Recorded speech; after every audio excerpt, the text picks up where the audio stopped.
What's up, guys? Welcome to A Reseller's Life. My name is Chris. Thank you so much for joining me. In this episode, I want to go over a few things that help me finally reach my goal of 10,000 listings listed on eBay.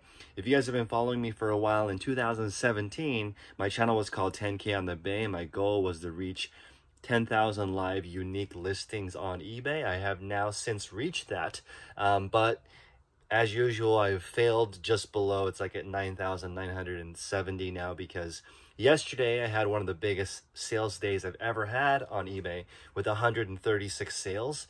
So now I'm back into trying to get back over 10,000. But let me give you guys a couple of the ideas that really helped me get there. So please smash the like button and consider subscribing because I'm trying to help you guys build your own online store and give you the best tips and tricks that I have learned on my journey. So hit the like button and I'll see you guys in the episode. Thank you so much for taking the time to stop by. So tip number one is that I'm actually getting into what I call lister's high. You guys have all heard of runner's high. After you run for about an hour, you get into this mode where you're in the flow and you forget about the real world. I have been doing that with listing inside of my listing box. So this box is 7 feet tall. It's in my description below if you want to check out my eBay supplies. But I get in this box, I put in a good podcast, and I just get into the flow. What I'm trying to do is actually optimize my process because I personally do not like taking photographs or listing. I use a VA service called Hammock. If you guys want to try that service, it's $50 to $50 credit if you mention Daily Refinement, and that's how I've been able to maintain the pace of 70 to 100 new items going into my store 7 days a week. But recently, I've been listing myself, which is pushing that well over 100 every single day because I'm listing items myself. So there's a few things that I want people to think about. When you do list yourself, instead of just pawning it off on other people, you get to see how the flow works and how to make little tiny improvements. So for me, I test different kinds of photo apps. I use Pick, Tap, Go. I also use Photo Room. They both produce different kind of effects. I have tested using a point and shoot. I've tested using a $1,000 DSLR. I've also used just my camera phone. Different ways help you improve the process, and it really speeds it up once you just start testing it yourself and getting into what I call lister's flow. Do something for at least an hour to build that momentum, and after you do it for, I would say, about 10 days in a row of at least an hour a day without being interrupted, it really helps you. Don't listen to YouTube. I try not to listen to anything instructional because it's too difficult to think about something and actually get some work done. Listen to music, listen to something fictional, listen to something that's fun, and just get into that flow. I recommend stuff ideally with no words so that you can just get into it and truly understand how your personal flow goes, because after an hour straight of doing something, you'll find the second and third hour actually go by really quick. And if you get into this habit of listing 15 items a day, over the course of a week, that's 100 items. If every single one of your items is $10 profit and over, that's $1,000 a week income that you can do definitely in addition to your regular job. So I recommend for people, do not quit your day job, resell on the side until you get to the point where you're selling 100 items per week, right? Some people don't have the luxury of doing that, as I was discussing with my friend Tech and Sports on our podcast. Most people do not get to the point where they can just do it on the side. They do need the income from reselling. So I totally get that. To get there, you've got to get this momentum going, and listing 15 items a day starts with just doing one in an hour, right? Then you start making improvements, 2 in an hour, 3 in an hour, and you start to build up to the point where I think sometimes with help of VAs, I'm going at more than 30 items an hour. And my process is, I take a picture of the item, I upload it into a program like Sellhound or Hammock. I've used both. I've done over 10,000 listings with both of those services. So for me, what that looks like is when you upload the photos, you give those companies information to help them build the listing for you. That's, the brand, the condition, are there any noticeable features or defects? When you give that information to them, they can actually build the listing for you, and that saves roughly 2 or 3 minutes per item. It's not worth it if you are super small. If you're just getting started in reselling, do the entire thing yourself so that you understand the flow. You don't have to do it forever, but you at least need to know what they are doing for you, because that way you understand what you're paying for. And for most people, it's not worth it. You want to do 15 listings yourself on your own, in my opinion, before you hire out and before you cross-list. Don't cross-list, because I made this mistake. In the beginning, one of the reasons why I struggled to get above 5,000 listings is I was too focused about new platforms. Once I realized, let's just get eBay over 10,000 first, and then we'll worry about the other platforms later. Now, I'm on a horrible day, I still have 50 sales. That's a lot. That's way more than my bills. That's way more than my net. And I started realizing all these things that are distractions, Instagram, Facebook, or other, I consider other platforms a distraction from you getting your main store up. If you sell pre-owned goods and you're not selling on Amazon, eBay is your top platform. It has the most traffic. It's the #2 e-commerce website. People ask me, which platform should I start on? It's eBay for sure, and I'm not being paid to say that. I don't even think eBay likes me, to be honest. So I'm not paid by them to tell you that eBay is the best. It just has the second most traffic. Just Google it. You'll see that even though eBay has been declining in traffic or stagnant, not really growing, it's still #2. It was one of the OGs. It's been around for in internet years since the beginning, right? So people love selling on eBay. If you consistently list 100 items a week that are $10 profit or more, this is also the question. How long does it take? And I want to remind you guys, probably half a year to a year before you consistently sell 100. If you have a 20% sell-through rate, that means 20% of your items sell each month. If you start with 500 items, 20% of those sell. That's only in a month. That's only 100 items per month. If you want to sell 400 items in a month, which is $4,000 profit, and we're operating at that same 20%, now we're looking at 2,000 listings. So if you've just started, most people who reach out to me only have 200 or 300 listings, and they're mainly selling stuff around the house, so they feel like they've killed it, right? Because they got all this stuff that they essentially got for free, or they already paid for it, so they're not accounting for the cost. They list it all. They get this huge chunk of change in. But remember, stay patient. Put that money back in. Grow your inventory to 2,000 items or more. Maintain that 20% sell-through rate. You don't need help. You don't need a VA. Yes, you can experiment with one. I have a $50 credit with Hammock. You can also use Daily Refinement 15 if you want to try Sellhound. I've done over 10,000 listings with both services. I might be the most qualified person on the internet to talk about using a third-party VA service.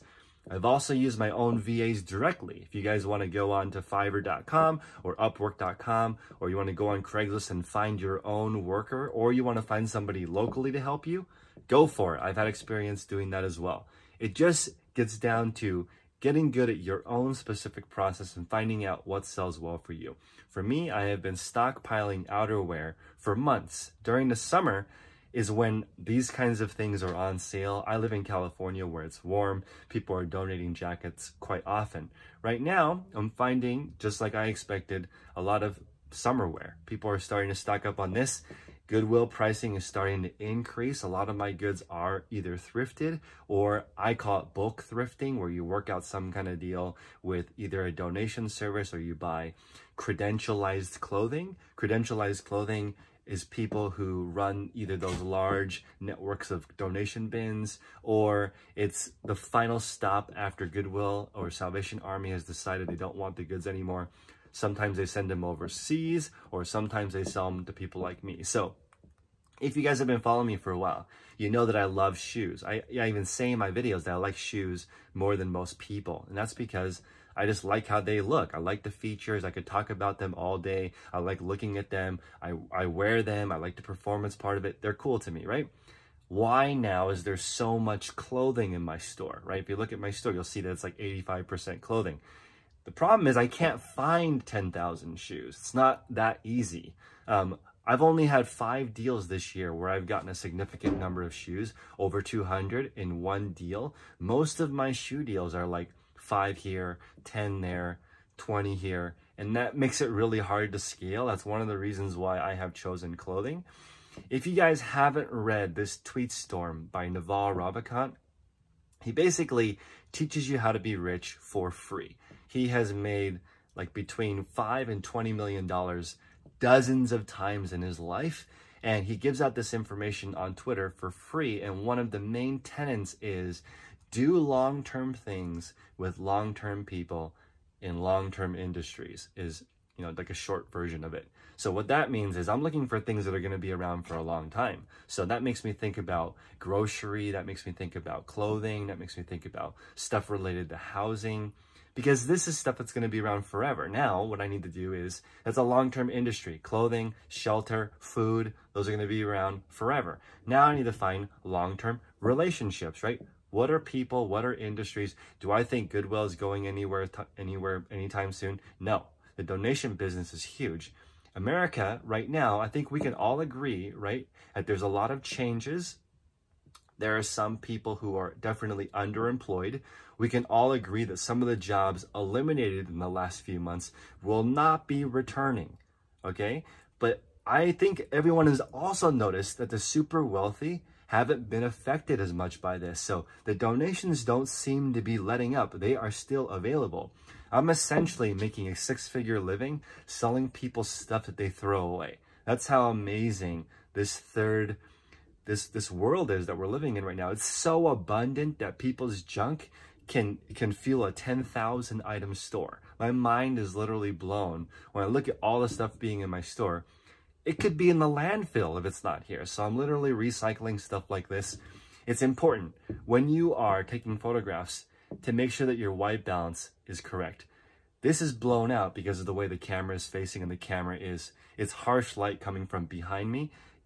Take a short photography course on YouTube for free and learn how lighting works. When you adjust the lighting, you want as much light as possible and as soft of light as possible to make it look right. This is a dark navy blue. So as a customer, if I saw this picture and I purchased it, I'd probably return it because it looks nothing like this. It's actually a dark navy. I have now since added, this is another tip, a sentence talking about the description. So I put, okay, I edited the photo as well as I could to make it a dark navy blue. 2 of the pictures are messed up. One, the jacket actually looks black. The other one, it looks faded. So I said, okay, the most accurate color picture is picture number 1, and it's a dark navy blue, and there's no fading, no flaws, no defects, no stains, and no tears.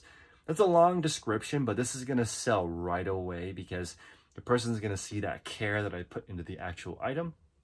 Also, I've experimented with a dozen or so boxes, right? This one is a little bit more durable than the other ones that I have tested.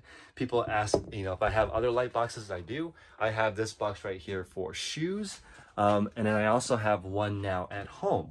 So sometimes if I'm finding, it's a really good deal or it's retail arbitrage, I'm having some stuff shipped to my actual house and I'm listing it at home. I think it's also a great tip to have a photo box at home. And for me personally, I've been married for about a year now.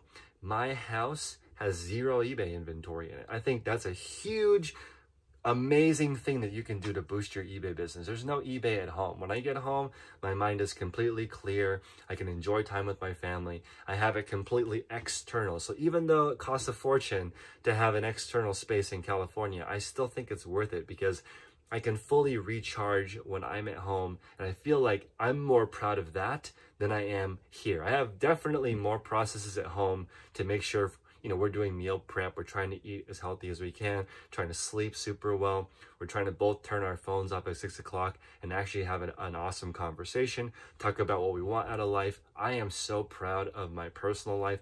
That above all else, way more than reaching 10K on the Bay, was the relationship I have with my wife, where we talk about what we want, right? And then just try to be aware of what we're actually doing. That part makes me so ridiculously happy. It's really hard to describe. The work that it takes to build both a happy relationship and eBay, I promise you, the work is the part that's the most fulfilling. It's not the end part. Me building this store over time, learning from all these angry customers, me building a YouTube channel where when people say something rude or something mean, there's usually a grain of truth in there, right? If somebody says, oh, Chris, you're a fake guru, part of that stings a little bit because I'm here talking about how to do this store, but none of my store is perfect, right? Not one part of my store is perfect, yet I'm giving people advice on the internet on how they can grow their online store, right? Not one part of my YouTube video is correct. Everything has flaws. But once you realize that the work part of it is what makes you happy, then I think that a lot of that noise goes away. You stop worrying about what other people say, because as you build up, as you grow, this is what I have noticed. People who are not doing well reselling, or people who are having trouble growing, don't like people who are bigger or are growing.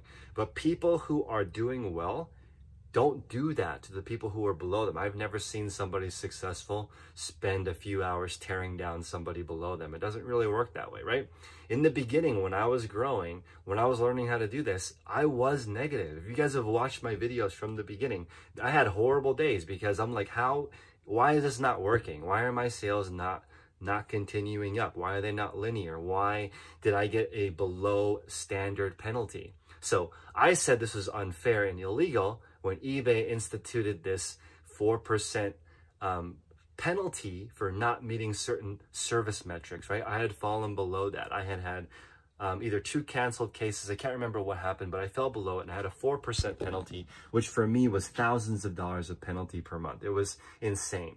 The comments I got were like, you deserve it because that's what happens when you have too many returns. That's what happens when you have too many items not as described.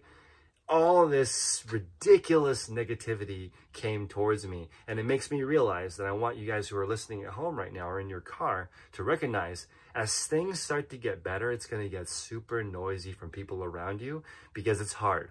Okay, when they see you trying to make a change, they're going to try to pull you back into the pot. I call this the hater crab mentality. I am not like that. If you are doing something and it's not working, I do not tear you down. I just try to figure out what it is that you're doing. Explain to me what's happening in your store. Why do you think you're not getting the sales? I'll take a look and we'll come together and try to grow the sales together, right? That's all we can do.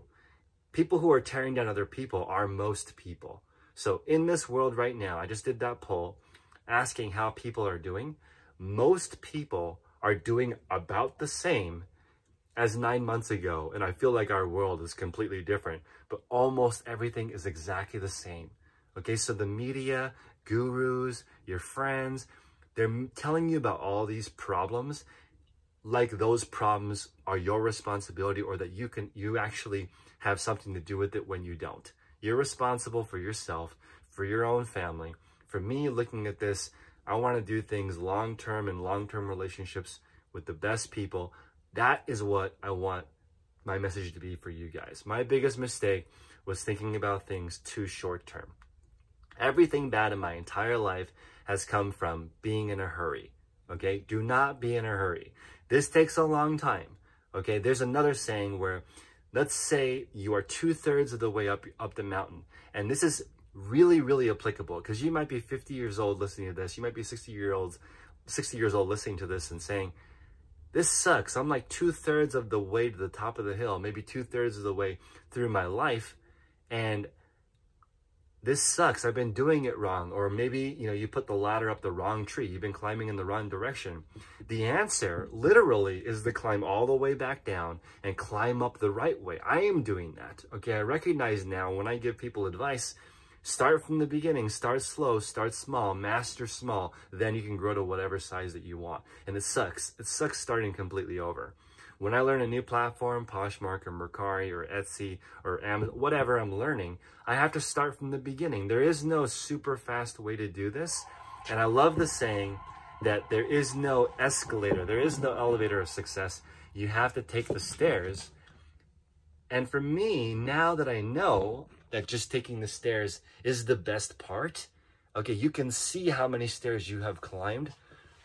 Now I'm not so worried about it. I could lose my eBay store, I could lose my YouTube channel, and I would start over being an electrician, and I wouldn't know the first thing about it, and I would just start from the beginning saying, what does this wire do? Go on to YouTube, get some free information, as Reyes would say, some free 99 information, and then go home and start keeping track of what's going on. So one more thought for you guys is, I have a reseller planner, and somebody wrote to me I've sold like hundreds of these, and somebody said, I don't understand why all the pages are the same. Like it's asking me, what did I improve today? That's what the journal is about. And I'm like, that is it. All high performers do the exact same thing every single day, just a little bit better than the day before. That's it. Only one person out of 100 and however many people purchased it didn't recognize that this is only one thing better than yesterday. You can't go from not understanding how to take photographs to world-class photos. New Balance, Nike, Adidas, they're paying like sometimes hundreds of dollars for one photo, okay?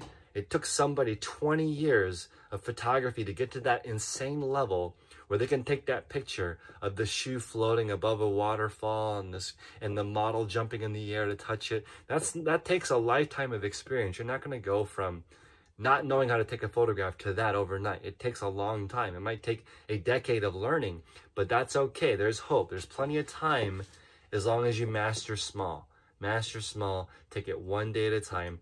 Reach out to people who are doing well, and I promise they do not bite your head off. It's the opposite. It's when you're hanging out with other people that are complaining, you get your head bit off. So anyway, hopefully that was useful, guys. I appreciate you, appreciate your time. Please smash the like button and consider subscribing if you guys like this type of content of me helping you grow your online store. Take care, guys.